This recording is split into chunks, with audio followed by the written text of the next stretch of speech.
from Worcester. Remember, Erik Smith ran through the Swiss rounds, only one loss, which we, oddly enough, captured on camera against Green-White Constellations. First overall seed on the play, game one, throughout the entire top 8. It's a Temple of Silence here from Smith. A little scry action. Top card goes to the bottom. Deidolori will draw. He'll start off with a Temple of Deceit. That top card will stay on top. Smith does have a Windswept Heath. He also has a Plains. Looks like it's going to be a Hangerback Walker for 1. That'll get things started here for Erik. Deidolori with a Bile Blight. Also has a Dismal Backwater in hand. We'll figure out what land he wants to play. There's also a basic Swamp over there. Esper Dragons is one of the matchups where Hangerback Walker is pretty close to just a pure 2 for 1. There's no clean answer in the deck, no Magma Spray, so unless Dragonlord Salumgar is involved, this requires a removal spell on the way in and a removal spell on the way out.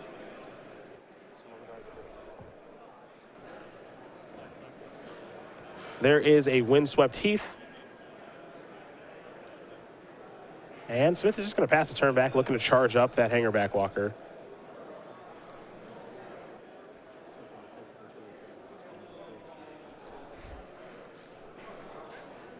It's a 2-2 now. Now there is a basic forest.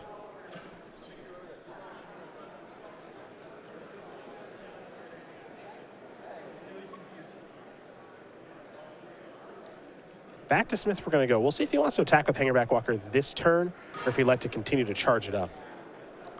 Well, there's no concern about Abzan Charm in this matchup, so it's, you know, if he's got a mana left over, then it's very easy to do. I think a 2-point-a-turn clock is just not very good. So unless Smith wants to tap out for something like Anafenza, I think he's just going to hold back. Here's Hero's Downfall. He'll charge up here to make 3/1/1s, but we also know that Deidolori does have a copy of Bile Blight in hand, so he'll have to use 2 spells to take care of everything that Hangerback Walker has done, which Smith can't be unhappy with, but Deidolori does have the answers to the card. And Deidolori can handle a little 2-for-1 on himself action in this matchup because at least game 1, Smith is glutted with some dead cards. And Dismal Backwater. And Slumgar, the Drifting deck, cleans up a lot of this stuff too. Smith will draw. Picked up a forest, flooding out a little bit here, but he'll come across with those 3 Thopters. Deidolori will file down to 18.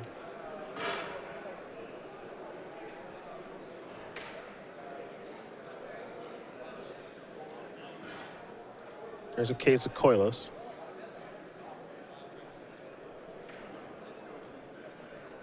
Now there's Bile Blight to clean up the tokens.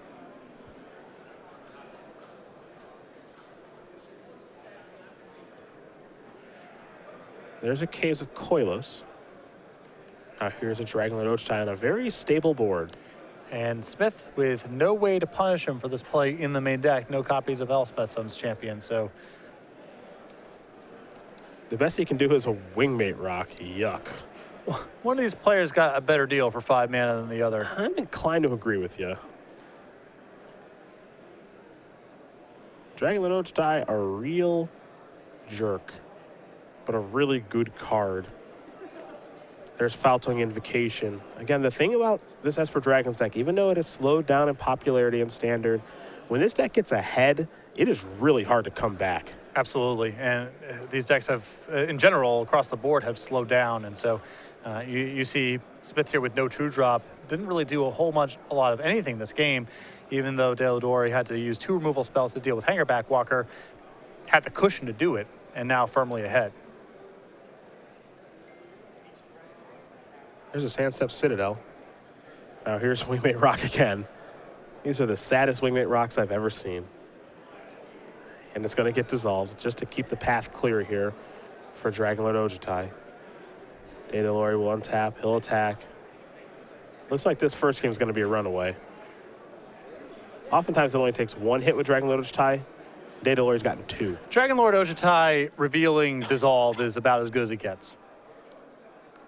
Hard to lose when that's happening. Yeah. Smith will untap, take a draw. Found a copy of Sorin. That's not going to help much right now. We'll deploy the Planeswalker, however. Perhaps a vampire token is on the way.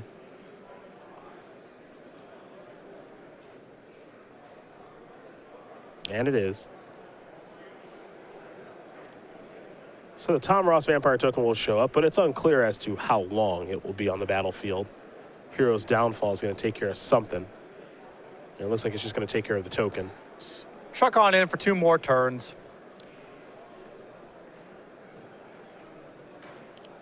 Trigger yet again.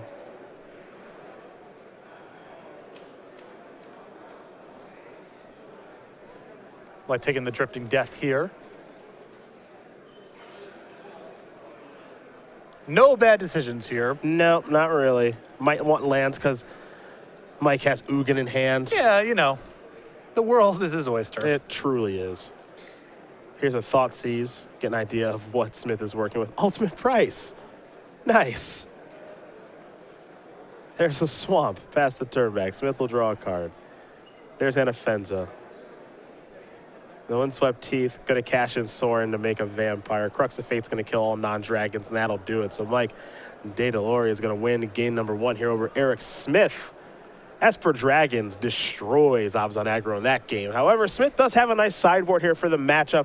He can get the bad cards like Ultimate Price out of his deck. He can get discard into his deck. You see 2 Duress, 2 Elspeth, 2 Herald Torment, 2 Self-Inflicted Wound, 3 Thoughtseize, 3 Tragic Arrogance, and an Ultimate Price. So the Duresses, the Thoughtseizes, and I think Self-Inflicted Wound will come in this matchup as well to answer Dragon Lord Ojutai. I think Herald of Torment and Elspeth Sun's Champion are on the fence cards you can bring in. To me, the priorities are get a lot of the creature removal out of the deck, and I think Windmake Rock is poorly suited for this matchup. So those are the easy cuts. The 5 discard spells, the Self-Inflicted Wounds, and then if there's room, Elspeth and Herald of Torment. We take a look at the Esper Dragon sideboard here for Deidolori. He's got an Ashiok, 2 Foul-Tongue Invocations, 2 Disdainful Strokes, 2 Drown in Sorrows, and then a lot of one-ofs there in Perilous Vault, Stratus Dancer, Dragonlord's Prerogative, Languish, Dragonlord Slumgar, Thoughtseize, Ultimate Price, and Orbs of Warding. Keep the board clean as possible. More removal spells, 2 copies of Foul Tongue Invocation. I think you can bring in the Perilous Vault here, the Languish as well. I think Dragonlord Slumgar will come in, the Ashioks. This is pretty straightforward stuff. More removal, more sweepers. These players will shuffle up here for game number 2. Erik Smith, number 1 overall seed, will be on the play, even though he is down a game here. Got crushed that game by Dragonlord Ojutai. We'll talk about the Battle for Zendikar pre-release that's taking place at the Star City Game Center September 26th and the 27th. It'll be here before you know it, and if you can attend, you'll get this sweet playmat. The Battle for Zendikar playmat available for everyone who plays in the pre-release September 26th and 27th. This is only at the Roanoke office here, the Star City Games Center. So if you want to get your hands on this playmat, head over to Roanoke, Virginia, play in the Star City Games pre-release. If you're unable to make it out there, whatever playmats are left will go up on the website Monday morning. So you can head over to starcitygames.com/pre-release. You can pre-register right now.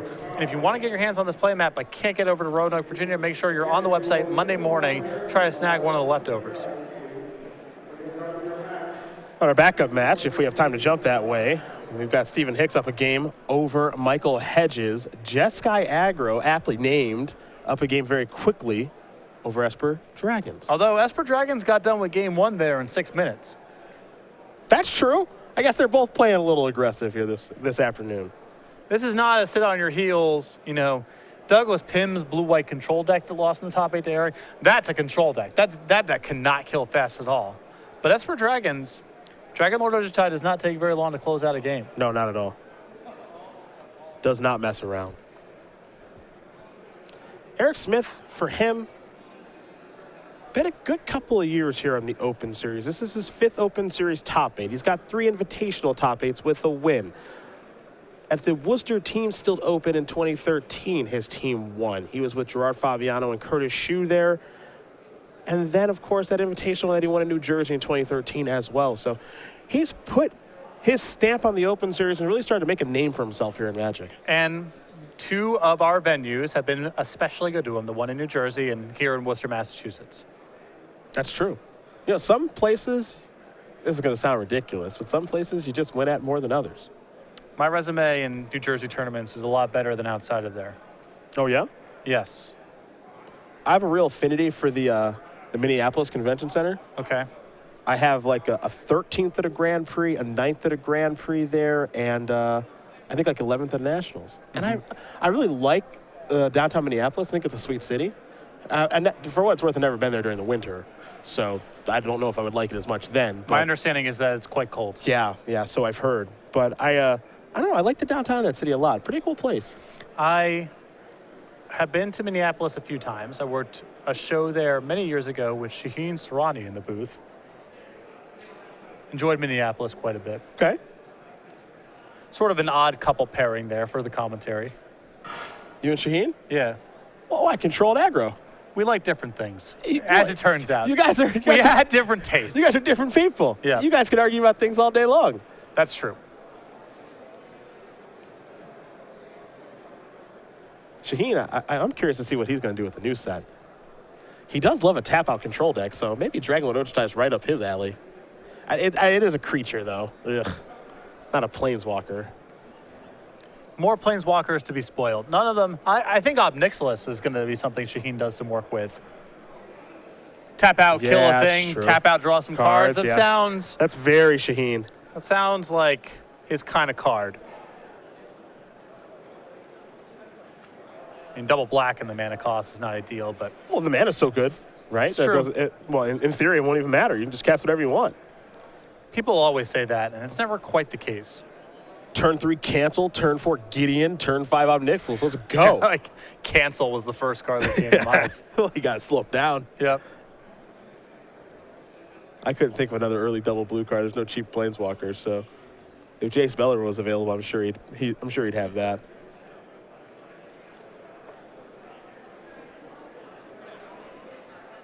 Eric Smith will be on the play here for game number 2.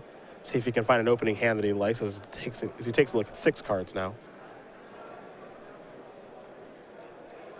Looking for discard, early start, some pressure. Looks like he's happy with this hand. He's got a Temple to start things off. Top card going to stay on top. We head Deidolori's way. He's got Nurborg, and he's the one with the discard. Thoughtseize will show you a Hangerback Walker, an Anafenza, and a couple of lands here for Smith. Sandsep, Citadel, Forest, and a Temple of Silence. I'm a little bit surprised to see Thoughtseize and Deidolori's deck after sideboard. It seems like his life total is a significant resource. Smith's deck's fairly redundant, but this is a great opportunity to Thoughtseize on the draw against a player who's already mulliganed.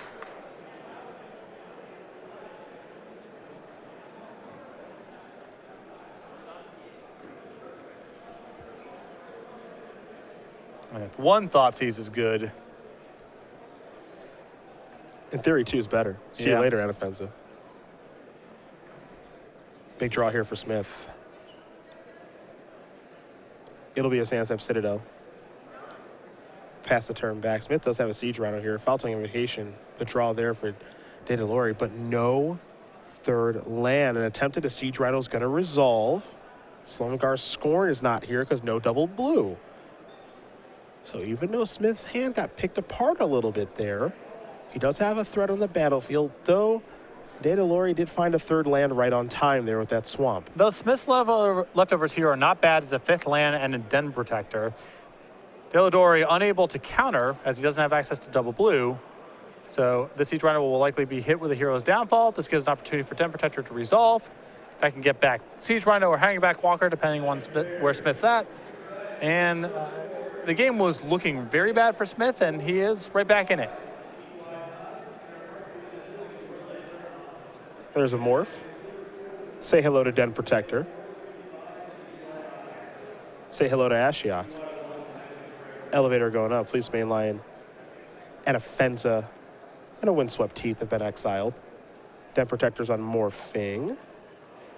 What's returning is the question. Looks like it's just going to be a Siege Rhino. Yeah, with the shields down on any sort of counter spell, Siege Rhino's the highest impact card here.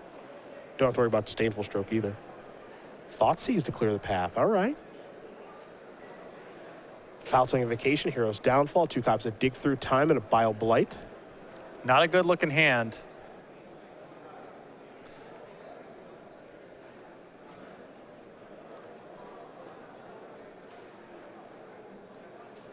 No dragon to pair with Foul-tongue Invocation. I just like taking Hero's Downfall there. I agree. Bile Blight doesn't kill Siege Rhino, Foul-tongue Invocation doesn't gain life. The other spells require double blue. So Deidolori's hand quite soft right now.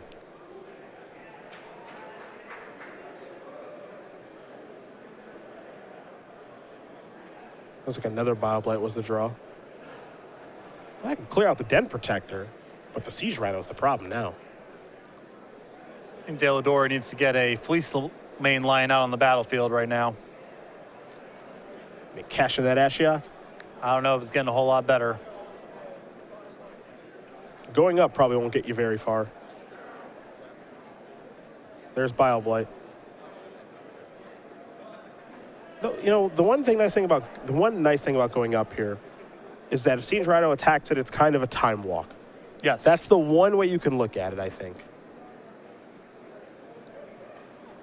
Oh, Erik Smith is going to finish off Ashiok, and he's got 2 copies of Hangerback Walker in hand. The problem that I have with this land from Deidolori is I don't mind viewing Ashiok as a fog if your hand's really good. But his hand's not that good. Even if he draws blue mana, it's not like he's allowed to do anything that powerful.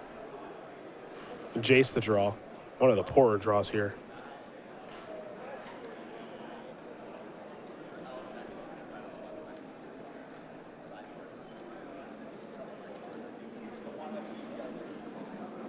There is the Jace, however. A land here for Smith, I believe. Not all that exciting. Here comes the Rhino. Deidolori is going to fall down to 6. Temple going to put the top card over to the bottom. We're going to head back Deidolori's way.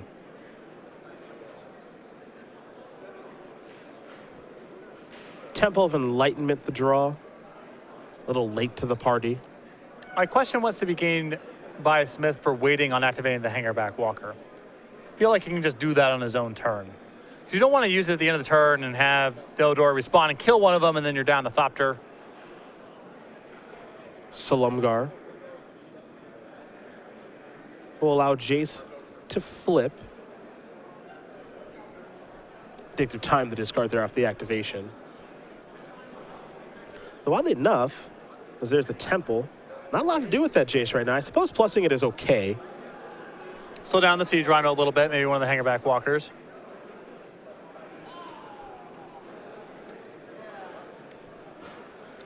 Minusing and downfalling the Rhino is not terrible, but then there's still the issue of you have to be the Hangerback Walkers and the leftovers.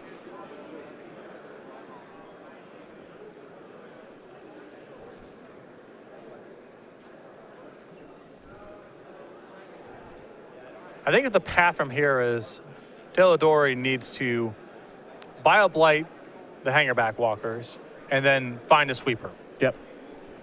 Crux of Fate, for example. Yeah. Bioblight's going to go after Hangerback Walker here. And this was the concern I had for Smith not main phasing. He's cost himself a Thopter. So we'll get 3 Thopters instead of 4, it appears. Which means this will not be a lethal attack. It'll be a good attack. It'll knock Deidolori down to 1, but 1 is not none. Take a draw. Haven. Is there a Crux here?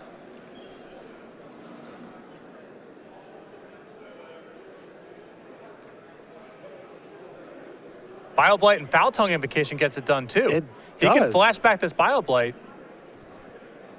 get rid of the Thopters. He has a dragon to pair with Foul Tongue Invocation. He's going to 5. Smith's got no hand. Wow, missing that activation. Yeah, that's a huge deal. That's a huge deal right there. 1 is not 0, and now 1's about to become 5, and Smith's empty-handed. And there's the Foul Tongue Invocation. So now Smith's got to peel out of this. And it's not easy for him to peel out. And a plane certainly isn't going to help.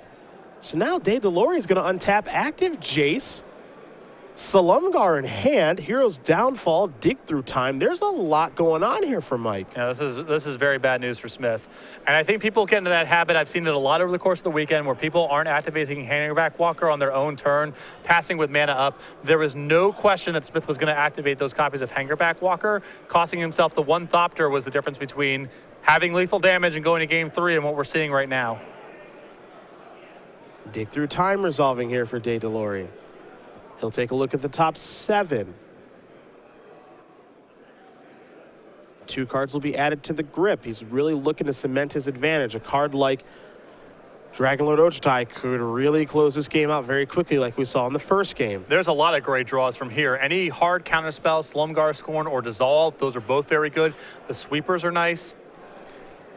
Deidolori's life total is not high, and so the issue here is that Siege Rhino can still punk him out of the games, and every threat that Smith generates requires an immediate response or close to it. So the counter spells are at a premium right now. All those cards are headed to the bottom. Dig through time, done resolving. Jace. It's going up. There's a Dismal Backwater up to 6 now. Every point counts. A little bit of a cushion. Smith will draw. It was a Plains last turn. It was probably a land again this turn. Caves of Koilos to draw here for Deidolori. Jace is moving up. Slumgar coming down. Smith will draw. Another brick. Foul-towing invocation to draw. Jace moving up to 6. Here comes Slumgar. Smith falling down to 21. I mean, Smith is clearly flooding out. This is a painful way to go out, but this game was within reach. Den Protector the play. Slumgar Scorn not going to allow that to happen. Excuse me. Deidolori will draw. Polluted Delta. And if Deidolori feels he needs to gas back up, he can always flash back dig through time. There's a Polluted Delta. Deidolori will fall down to 5. And I imagine if he's cracking the Delta, that's the intent here. They like another card in the graveyard here.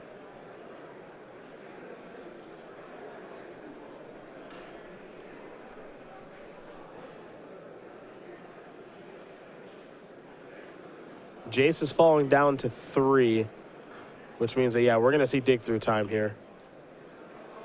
He'll get to delve away quite a few cards, of course.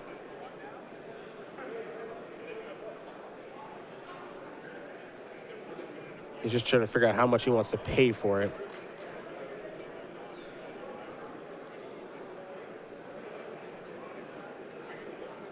It looks like he's going to delve away the entire graveyard. So it's going to take a look at the top 7 here, Will Mike. Another copy of Dig Through Time in there. There's a Dragonlord Ojutai. Hard to pass that up. And our other match is all set. Stephen Hicks with Jeskai Aggro is crushing the competition. He's not lost a game here in the elimination rounds. He's a number 3 overall seed. He's going to be playing the winner of this match. And it looks like it might be Mike Deidolori, though. Here's an Obzon charm, but that just netted Smith 2 lands. Did not help. All he can do is pass the turn back. Deidolori's going to draw. Temple of Enlightenment. We know he has a Dragonlord Ojutai in hand. He'll attack here. Smith's going to fall down to 16. Jace going to go up to 4. Temple will allow Mike to scry.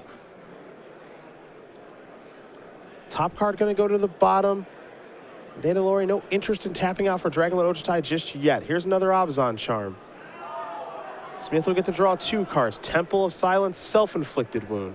There's a Temple. Scry for Erik. Top card becomes the bottom card.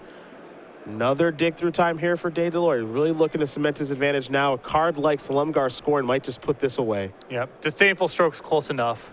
You would want to be able to answer a Den Protector face down on the way down, but that's really the last piece of the puzzle that Deidolori needs to move to the finals. Dig through time, done resolving.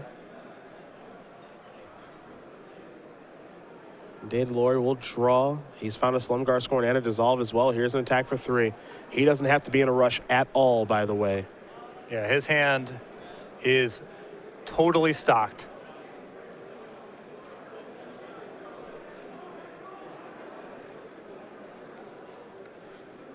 There's a Fleecemane Lion. There's Foul-Tongue Invocation. See you later. Gain 4 life, up to 9. I don't like to call it before it's over, but there's no coming back here for Eric Smith. We have seen this time and time again with Esper Dragons. They pull ahead like this, you don't come back from this. There's a Llanowar Waste, past the turn back. And the thing I like most here from Deidolori is there's no reason to cast Dragonlord Ojutai. Yeah, I love that play too. Conscious of Self-Inflicted Wound. Not going to help him out there. Mike Deidolori is going to win this match here over Erik Smith, 2-0. Esper Dragon is going to take down Abzan Aggro. A little bit of an upset there, but a very well-played game for someone who did stumble and fumble on mana there. And I think that the way that Deidolori ended up navigating that Ashiok early on in the game ended up being much better for him than the play I suggested. Fleece main line would have done nothing to manage that board of Hangerback Walkers and Siege Rhino. He went to 1 instead of 0, saved himself as much life as possible. And I think Erik Smith knows exactly what happened.